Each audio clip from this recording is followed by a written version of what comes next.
Everyone sees what you appear to be. Few experience what you really are. It is better to act and repent than not to act and regret. Since love and fear can hardly exist together, if we must choose between them, it is far safer to be feared than loved. Men should be either treated generously or destroyed, because they take revenge for slight injuries. For heavy ones they cannot. If an injury has to be done to a man, it should be so severe that his vengeance need not be feared.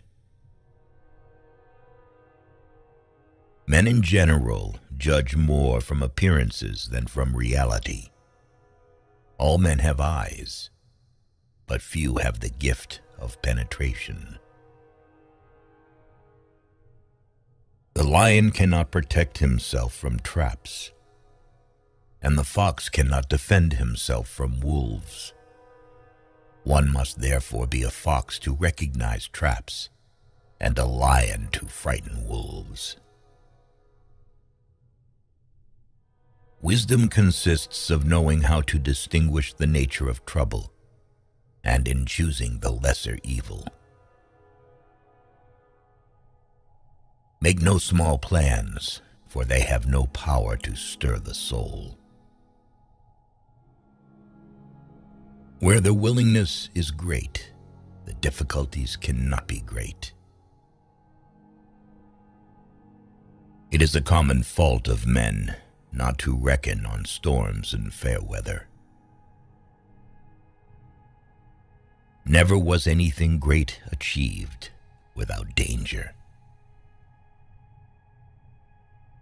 A prudent man should always follow in the path trodden by great men and imitate those who are most excellent, so that if he does not attain to their greatness, at any rate he will get some tinge of it.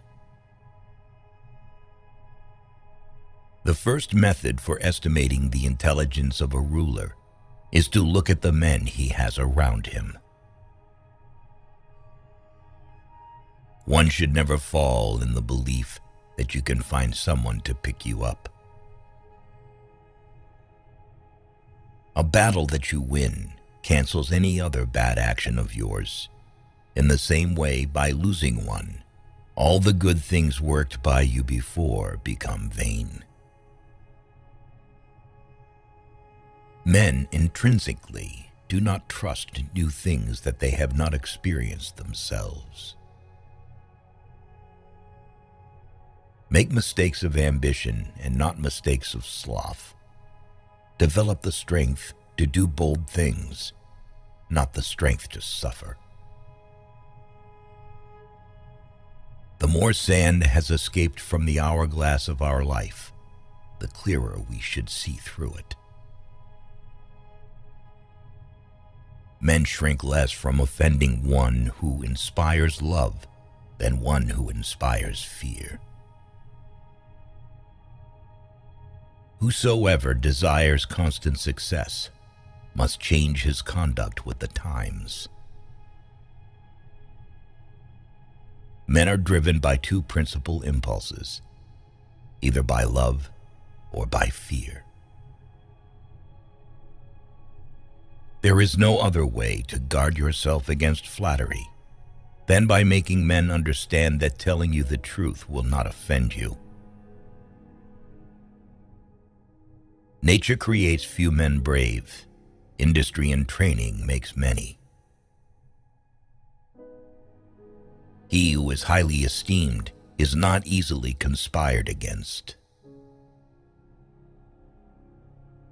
Men sooner forget the death of their father than the loss of their patrimony. The best fortress which a prince can possess is the affection of his people.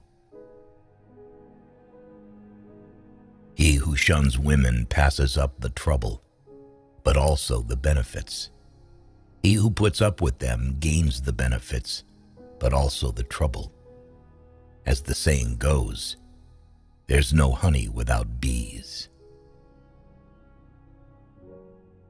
Everyone who wants to know what will happen ought to examine what has happened. Everything in this world, in any epoch, has their replicas in antiquity. Necessity is what impels men to take action, and once necessity is gone, only rot and decay are left. A sign of intelligence is an awareness of one's own ignorance. Of mankind, we may say in general they are fickle, hypocritical, and greedy for gain. There is nothing as likely to succeed as what the enemy believes you cannot attempt. It is not titles that honor men, but men that honor titles.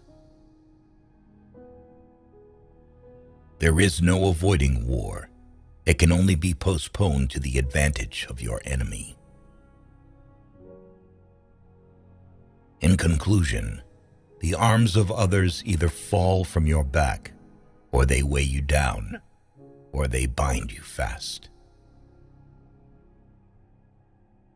He who builds on the people builds on the mud.